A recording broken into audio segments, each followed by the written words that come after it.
Alrighty, I am live.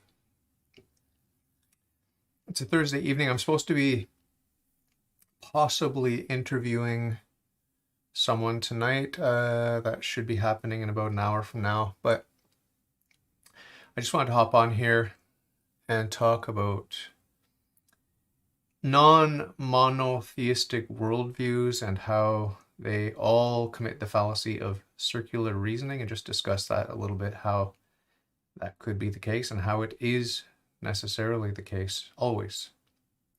It has to do with the uncaused first cause. If you deny the uncaused first cause, there are logical implications for that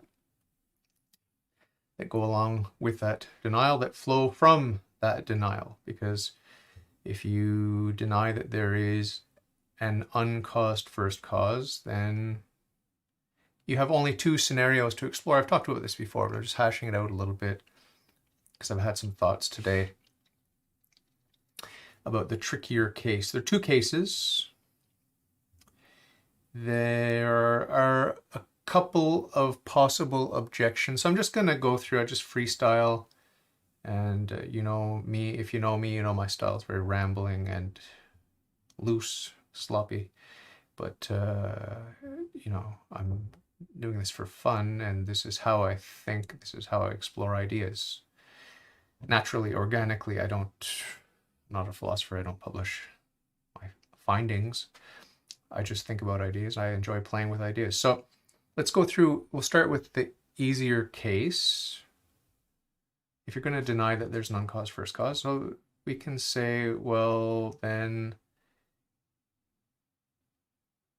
there is no first cause, so it's just an endless chain. It's an infinite regress, right? Of cause and effect.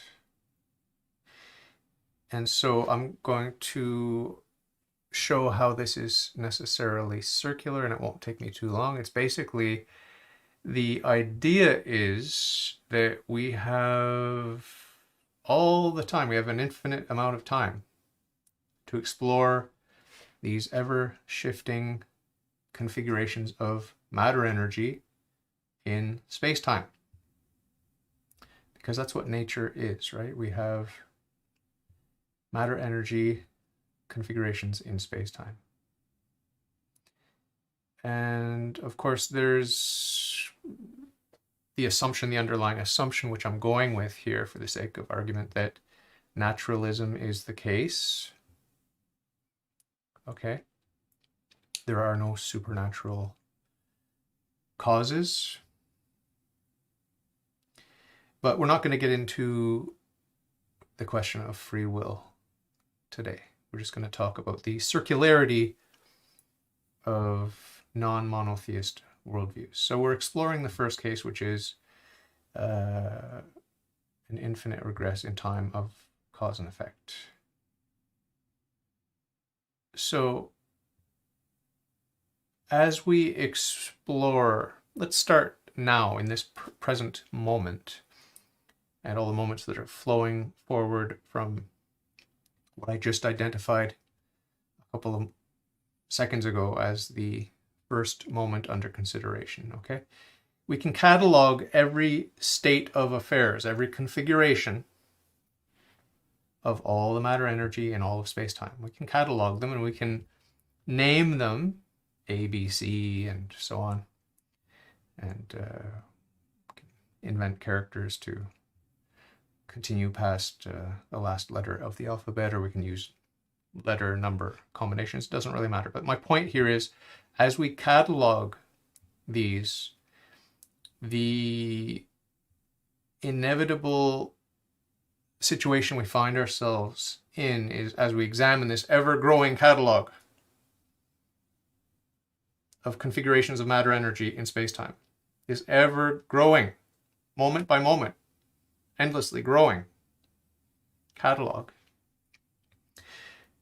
When we look at that growing catalog, what we realize is that we are really mapping out forbidden territory. These configurations, A, B, C, etc., they're all taboo. They're all on the black list. This catalog really is a black list of forbidden configurations. Why? Because if there's no supernatural, hard determinism is the case, right? So if we were to fall, once again, upon any of these cataloged configurations, we would necessarily be caught in the loop. So we would have a circular chain of causality, which is forbidden. We can never have the effect preceding its own cause. This is the principle of causality.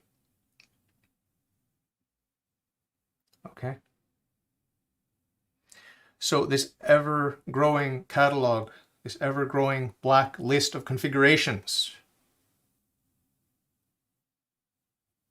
is the danger zone, and as we meander, and when I say we, I mean all the fundamental particles, or whatever the most fundamental constituent part of matter, energy, and space-time is, it doesn't really matter what it is, but as these configurations evolve, they cannot fall into a previous configuration that's already been experienced. Otherwise, there will necessarily be a loop, because there are no exceptions to the principle of causality. Okay, so some of the objections that I've heard to this are that I'm assuming with this argument that there is only a finite amount of configurations possible. And yes, of course, I'm assuming that.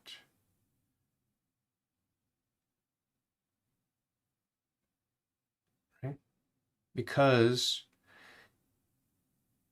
there are only something like 6 or 16 elementary particles, according to the particle physicists. The different ways of classifying them. You classify them broadly, it's leptons, bosons, all these sort of things, fermions. You end up with 6, and if you break them down into what the scientists understand to be the actual electrons, protons, neutrons, and so on, you get about 16. Give or take. I'm not worried about extreme accuracy on particle physics, because these models are ever evolving, ever changing, and if you look back at the history of the natural sciences, you'll see that none of this is set in stone. It's all tentative, and it's all designed to be the best working model that we have at the time until we have a better understanding and we can evolve our model, obviously. But even if we say, just for the sake of argument, that there are 16 fundamental particles from which everything is composed and comprised, every part of our natural world, and it wouldn't take that long. It would, given this finite size of space, and there's no good reason to assume that space is infinite, but that will be my part 2, my second, the second case, which I'll explore, because atheists do bring up this idea that there is infinite space as well as infinite time, hoping therein to find freedom, right? Freedom from the circularity that I'm accusing them of. So in this first case, I'm not allowing for infinite space. I'm just talking about infinite time and an infinite number of building blocks. That's the first case. So there are other avenues that we could explore in this thought experiment. For example, some atheists that I speak with, and when I say speak with, I mean online. I interact with atheists on YouTube in the comment section and stuff like that. Primarily on my 4-year-old call that I did to the Atheist Experience with Matt Dillahunty. Lots and lots of comments there. That's where I met this lady who hopefully will contact me tonight or possibly tomorrow. It wasn't quite clear if she was available tonight or tomorrow. I offered both. She said sure. That's where I met her. And I believe she's a pantheist, so I'm interested to talk to her. And she believes in the PSR. As any sane person should, I think. But in any case, in this first case where we have infinite time, there are some atheists who come back at me and say, well, you're assuming that the PSR is universally valid. What if it's not? Maybe it's not.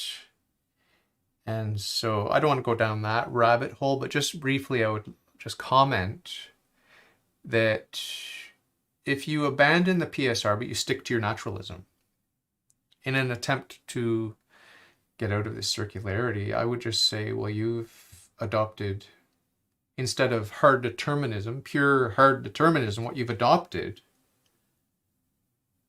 because the PSR plus naturalism equals hard determinism. But if you don't accept the PSR, you haven't escaped hard determinism. You've just contaminated your hard determinism with occasionalism, right? Occasionalism says that we cannot always attribute causality to these conjoined conjunctions, these constant conjunctions, these exceptions that people want to abandon the PSR, say it's not universal. That means there's a certain percentage of effects which are uncaused. I've had atheists actually say that this is the case because of their flawed understanding of quantum mechanics and these sorts of things. The bad philosophy that's floating around in these scientistic books, popular books, that atheists are gobbling up and have been for decades now. So just to let you know, if you want to abandon the PSR and maintain your naturalism, you haven't escaped hard determinism. You've just got now an impure hard determinism. It's still hard determinism with a little dash of occasionalism, right?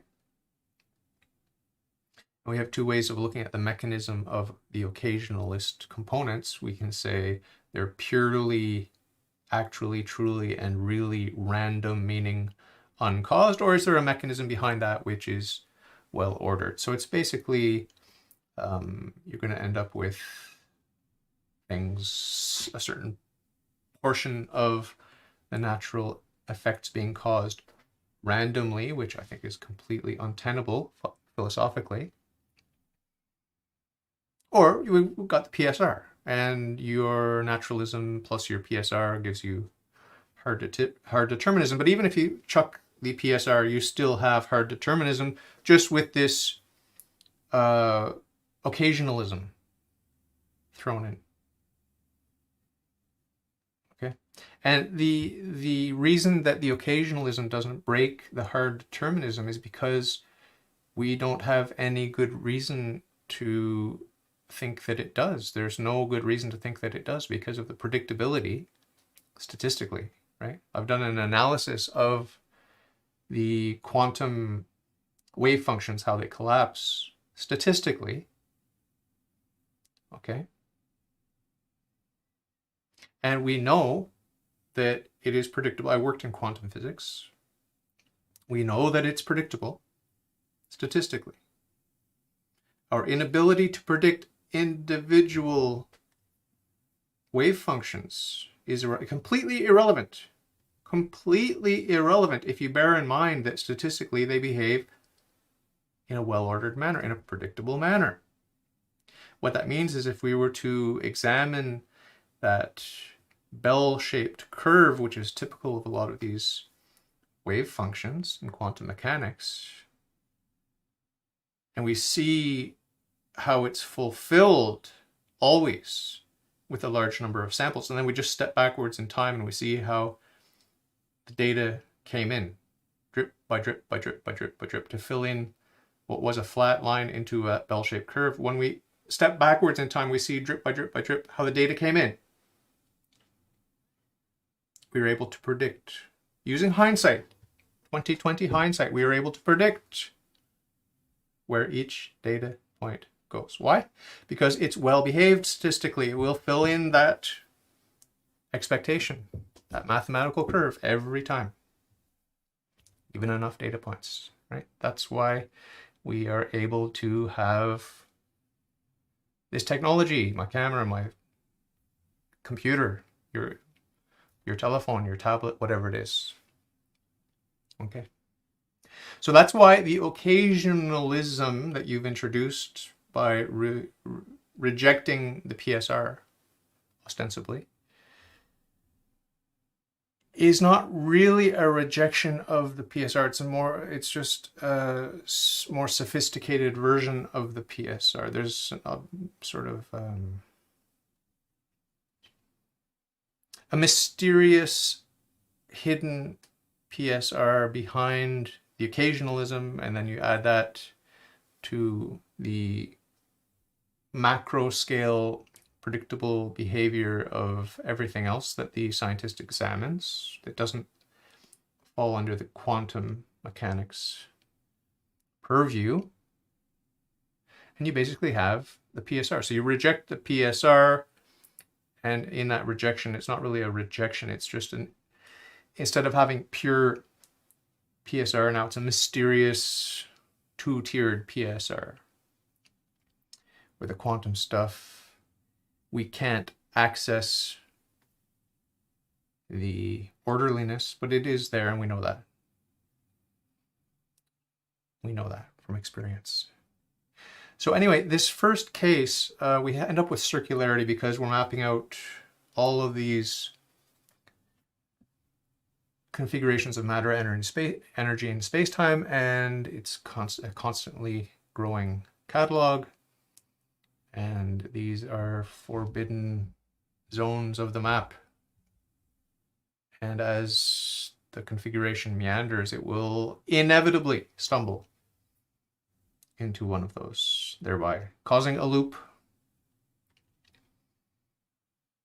and forcing us to admit that the effect precedes the cause. It precedes its own cause in 100% of the cases. 100% of the effects observed right now precede their own cause. Now, I guess another objection to this could be that we don't have to subscribe to the principle of causality. We don't even need to subscribe to the principle of contradiction. You're free to throw out any principle you want. But you have to live with the consequences, right? You can throw out causality, but don't claim to love natural science, right? You can say, well, I believe in the principle of causality, but it's not universally valid. I think there are exceptions. Well, it's the same thing with the PSR. In saying that, you're not really rejecting the PSR. And when you say you're rejecting causality, you're not really rejecting the principle of causality. All you're doing is obfuscating it by giving an impure and more mysterious and sophisticated form of the principle of causality. Because when it comes right down to it, there's an interaction. There's an interface, interplay, always between the supposedly uncaused causes and the caused effects. Always. There's always that interplay. There's always that interaction. And at the end of the day, if there's any causality, then there's nothing but causality. If there is any place in this material world where the principle of causality holds, then it holds everywhere. It's the same thing with the PSR. So it's just a question of trying to push it back into the obscurity of those mysterious places where we can imagine falsely that there are no sufficient reasons and that there's not really causality, that effects don't have causes, or that there are uncaused natural causes and these sorts of things, right? So this is the circularity that comes about if we examine the infinite chain of causality through time, given all the time you want? Now, what if we look at the second case, which is infinite space? No limits to space.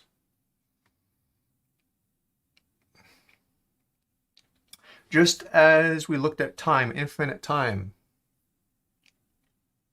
we have all the time, literally infinite time to explore and to evolve and change these ever-shifting configurations of matter, energy, and space-time. Well, now, on the vertical dimension, as we freeze time, the timeline, take any point on the timeline, we freeze time and we look vertically at space. I mean, it's kind of arbitrary. I used the horizontal for time, the vertical for space, but if you look at like film editing, if you hold out film like in the old days, you would have like different frames.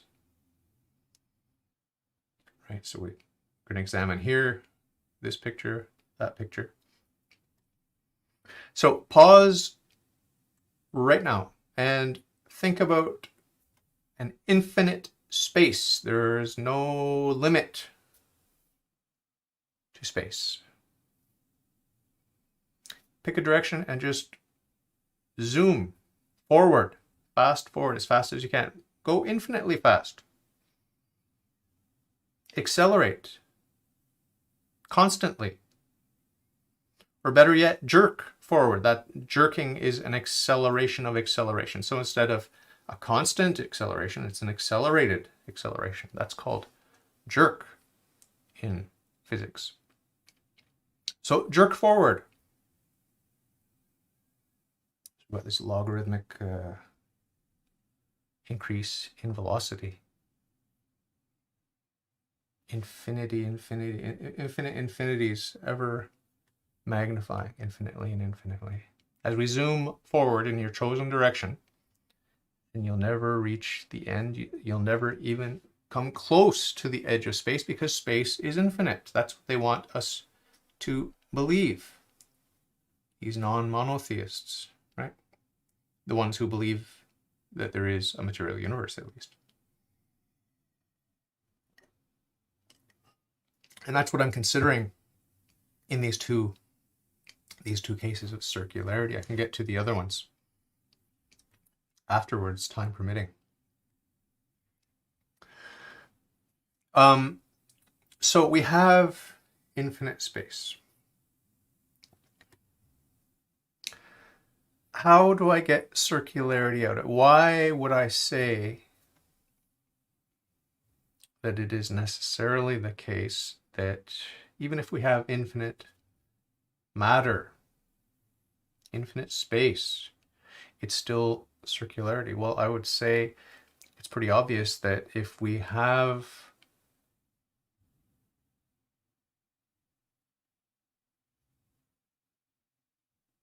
no limit on the configurations of any particular part,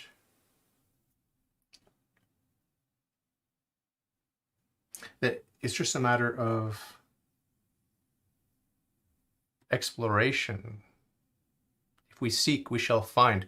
There's no reason, unless you want to invent a reason, but there's no reason that suggests itself why we wouldn't discover every configuration somewhere in this infinite expanse of space. So to illustrate what I'm talking about, because it's a little bit hairy, think about this moment now, and then all the moments that are flowing from that moment that I just mentioned. Think about the catalog of configurations that are flowing from that moment to moment to moment to moment. Doesn't matter how long a moment lasts, that's completely irrelevant. It's up to you. If there's any change whatsoever, that is a different moment, right? I often think about the universe from God's point of view. I think it might be possible that change takes place one thing at a time, meaning that there's one change at any given moment. I think it might be the case that with the trillions, zillions, I don't know how many parts there are. We talk about elementary particles. How many quarks are there in the universe? I could probably Google that to get an estimate.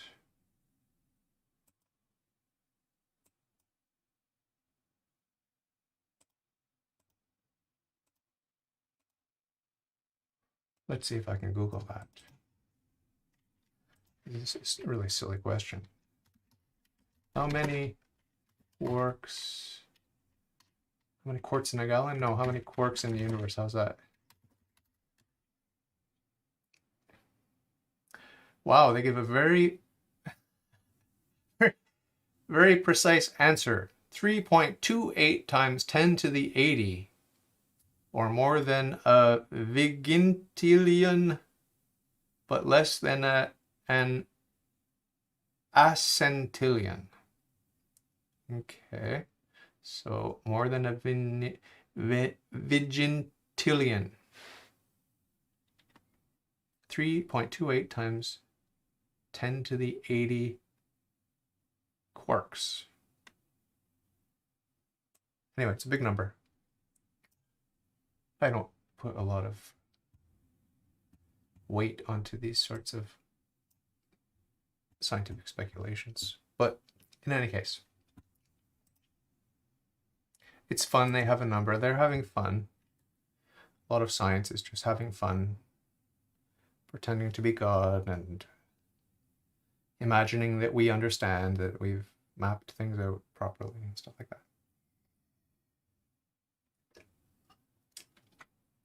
I'm a curious person. I enjoy asking useless questions and exploring what the answers might be, so I understand the atheist scientist and his quest for silly answers to silly questions. I understand.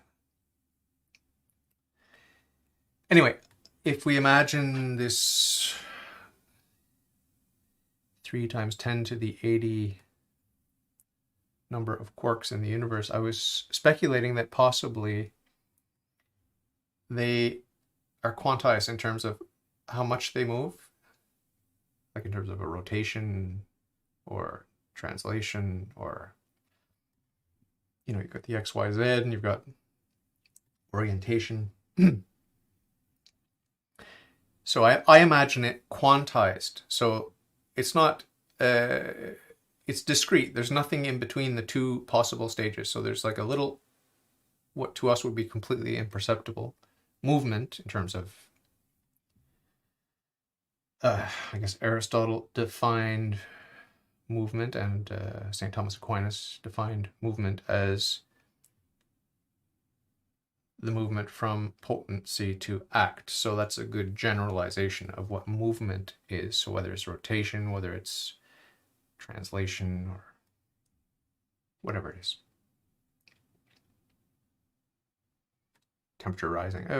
It doesn't really matter what the parameter is we're looking at for this movement, for this change. In my mind, it's quantized and it's discrete, meaning there's nothing in between the two. So it goes from condition A to condition B, or condition A1 to condition A2, or whatever you want to label it. And there's nothing in between. There's no possible intermediate space. It's quantum. It's quantified. It's quantum. It's discrete. That's the word. Okay. And each one of the quarks, each one of those 3 times 10 to the 80 quarks in the universe.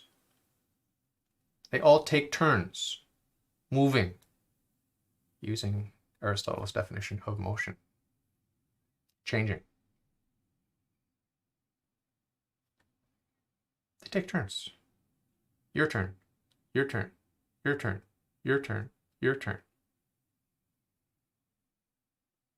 So that would give you some sort of indication of what a moment is. I think a moment really is that fine, that thin, that rarefied, that tiny, minuscule. I think a moment, it really is that small. And I like to imagine that things happen one at a time. Now, a quark is a quark truly a fundamental building block of the universe? I don't know. I don't really care. If I had to guess, I'd say no. Of course not. Don't be silly. How could we know what the fundamental elements, the building blocks of material stuff is? Don't be absurd. We're groping in the dark. Okay. But we use these ideas like the quark, the electron, these sorts of things as familiar images, and we can imagine that that's the quark, for example, could be one of the most fundamental particles. Whatever, doesn't matter. My point is that stepping through time, moment to moment, is a very fine procedure. But if we go back to that moment, now minutes ago now, that initial moment where I said start now and catalog, it is a fast growing catalog from our human perspective. A very, very fast growing, very, very fast growing catalog. Because moments are very brief. Very brief. Even if I'm wrong in my speculation about what a moment is, where you've got one thing happening at a time. I just happen to like that because I find it amusing. Right? There's no reason why that couldn't be the case. And to me, it seems like an orderly way to get things done. One thing at a time. That to me seems like an appealing way for God to govern his universe. One change at a time.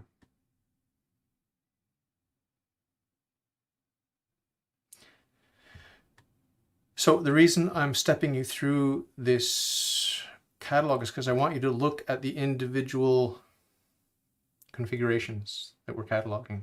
Okay, we're cataloging them by looking at time. A few minutes ago I said use this as the starting point and just catalog it. Okay, now we've got almost an infinite number, but a very large number, let's say, of configurations cataloged. Now, if space is infinite, as a lot of atheists like to say, excuse me, if space is indeed infinite, then each and every one of those configurations that we've been cataloging for the past few minutes, each and every one of them is to be found if we only go far enough in any direction, because in any direction we're going to stumble upon everything eventually, right? We've frozen time. I had us moving through time to catalog temporal stuff. Now we're freezing time and we're looking for the items in our catalog because we gathered up a whole bunch of stuff, and now we're going to go searching for it in space, not in time, but in space at this particular moment in time. Or any moment in time. It's all there. It's all there all the time. So this is how we have circularity if space is infinite, because everything is somewhere if space is infinite. Everything is somewhere if space is infinite. Think about it.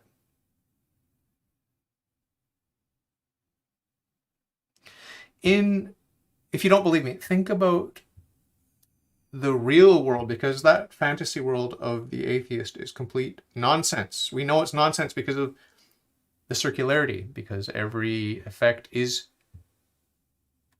temporally prior to its own cause, which is absurd. So the atheist fantasy land, where there's an infinite chain of cause and effect backwards in time, or infinite space, either way, you're stuck with circularity. You have violated the principle of causality.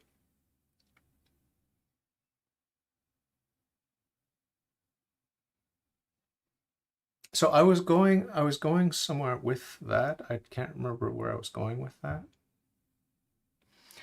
But yeah, I had a follow-up thought for that. Let me take a drink and I'll think about what my follow-up thought was for that.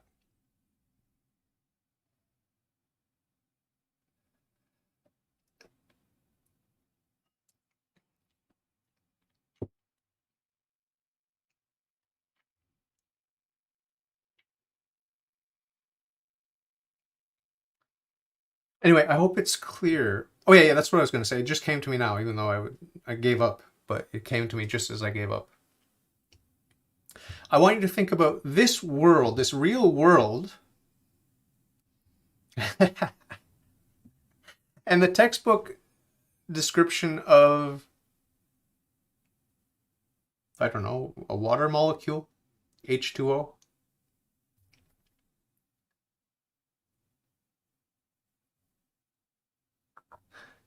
Donc, so think about a water molecule, right? It's what is it?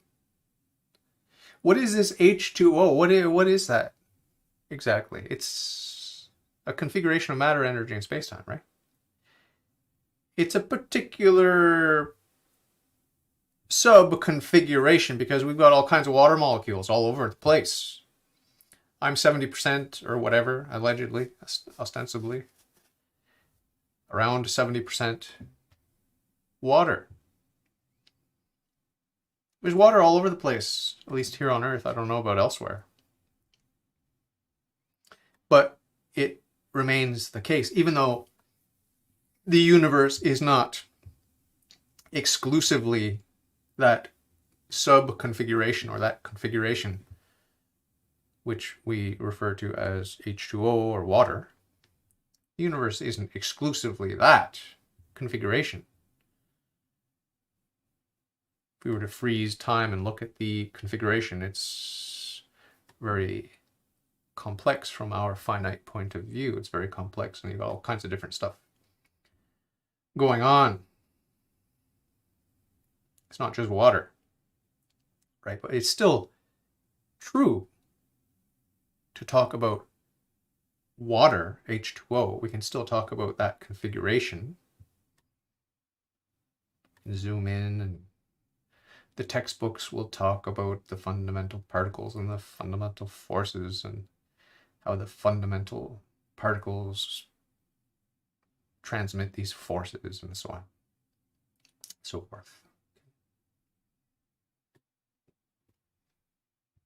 So my point here is that if we were to look at something that repeats, a configuration that repeats in this world, in the real world, something like the H2O molecule, water molecule, it's not shocking or controversial to suggest that if you head in this direction, eventually you'll bump into that configuration, right? That configuration which we call a water molecule, or H2O. It's not that controversial. here on planet Earth, where there's lots of water, it's interesting to think about it as there's probably a whole bunch of H2O floating around, right, in the air. How far would you need to go in any direction to bump into a water molecule here on Earth?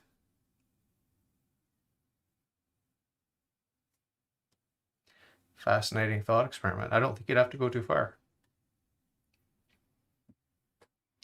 I think we're talking less than a centimeter, you know, depending on where you're at. I mean, it's an interesting question, but it's the actual answer is not as interesting as the question itself. The idea is that what I'm driving at here is that these configurations are generic. There's a unique context, but H2O is H2O is H2O is H2O. There's a context. Okay, I don't want to take anything away from the unique orientation and position of any water molecule in the ocean, but at the same time, it's still a water molecule. There's still that configuration. It conforms to that form or that idea. We list the ingredients and we're just show the relations. They fall within the constraints and the definition of a water molecule. Obviously, or we would not stop and consider that a water molecule, right? We would continue moving forward in space until we bumped into a water molecule, because that's what we're looking for. So the reason I'm going on about this is because if space were infinite, which it's not, if space were infinite,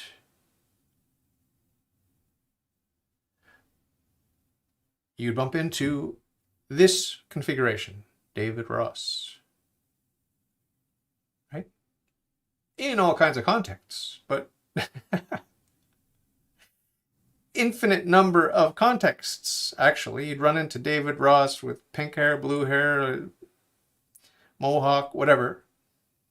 This deformity, that deformity, a better looking me, a worse looking me, fatter, skinnier, like everything.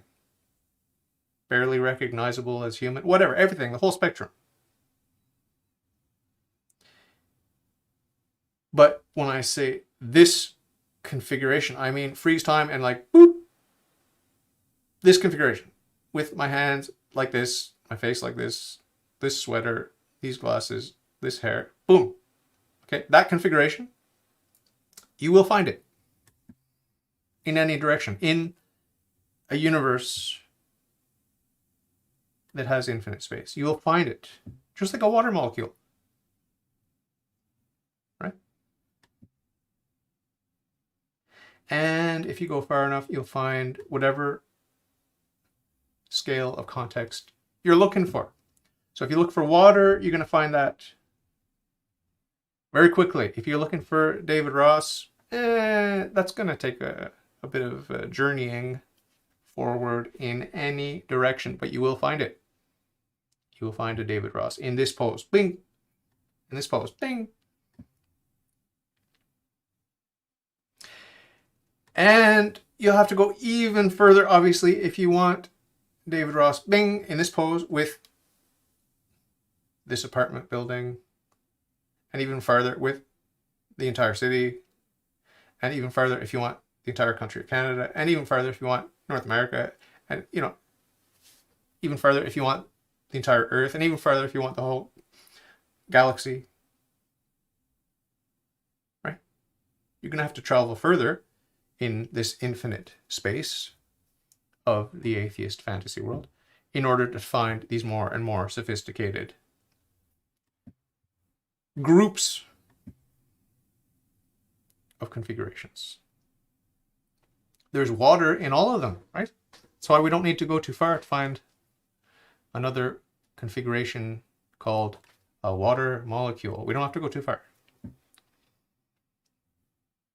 We have to go even less far if we're just looking for a quark. if such a thing exists. So, all of this to say that we will find my present, my past, my future, if we go far enough in any direction, we will find that. So simultaneous, if we stop time now in this fantasy, atheist fantasy of infinite space, we stop time now and we just explore in any direction, we're going to find my past, my present, and my future.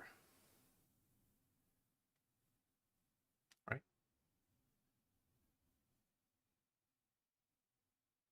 With all the context. Right? So it's all happening simultaneously. And because that's the case at every point in time in this fantasy world, it is true, sad but true, that in that fantasy world, the effect always exists temporally prior to its own cause. And simultaneous with and after, before, during, and after. But my point is that it's a violation of the law of causality to have the effect temporally prior to its own cause. That's the absurdity that we're searching for in order to realize there's an impossibility here for infinite space. It just cannot happen.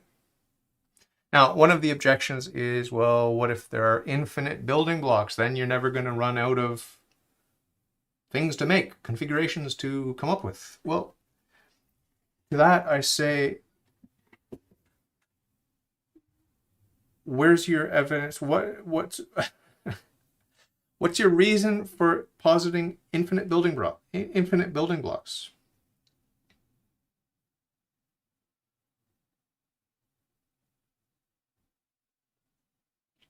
I mean, it is an interesting thought experiment. What would that mean?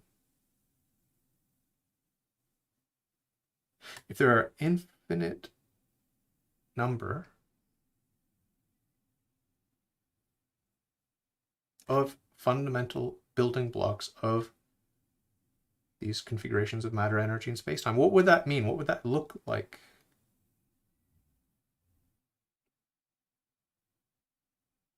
Have you ever classified things? Have you ever tried to find common properties in diverse objects? Have you ever tried to do that?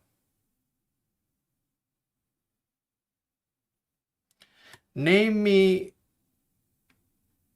10 things that you think have nothing in common, and I will find many common properties, common elements, common features.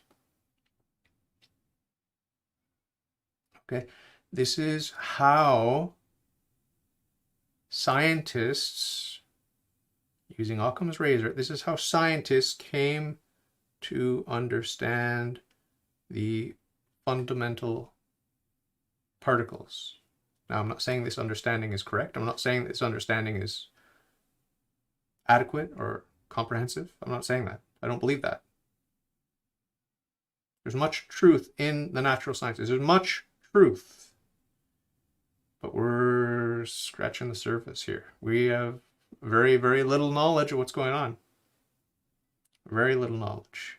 But the fact that the scientist is looking at patterns, looking at commonalities, looking at form and function,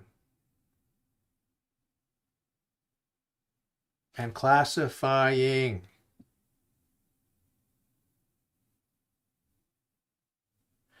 This is why we know that nominalism is false. Because if we just say, as I think the atheist is forced to say, that everything, every individual thing just is what it is, period. That's as far as we can go. There is no classification. Classification is a cultural, what do they say? Cultural construct, is that what they say? A social construct. Classification, all classifications are social constructs, right? I say that there is a reality and there are universals, and there are two sexes among humans, male and female. And some unfortunate people are born with ambiguous genitalia and different rare physiological problems. That's true. They're deformed. They don't match the form. They don't have the perfect human nature. They're defects and deformities. Sad but true. No judgment. We all have deformities. We all stray. None of us is perfect in our human nature, except Christ. Possibly his mother. I don't know about that. Maybe.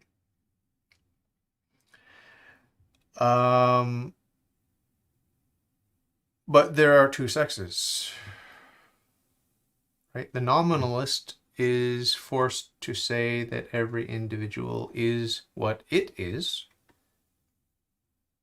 and that any classification is a social construct, right? So the atheist has to do the same thing with each and every single quark, every lepton, every electron, every boson, everything. It is what it is. And this thing right next to it is what it is.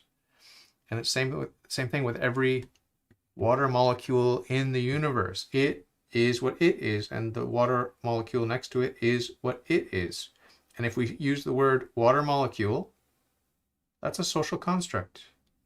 It's not real, because this one here is different from that one over there. And this one is what it is, and that one is what it is.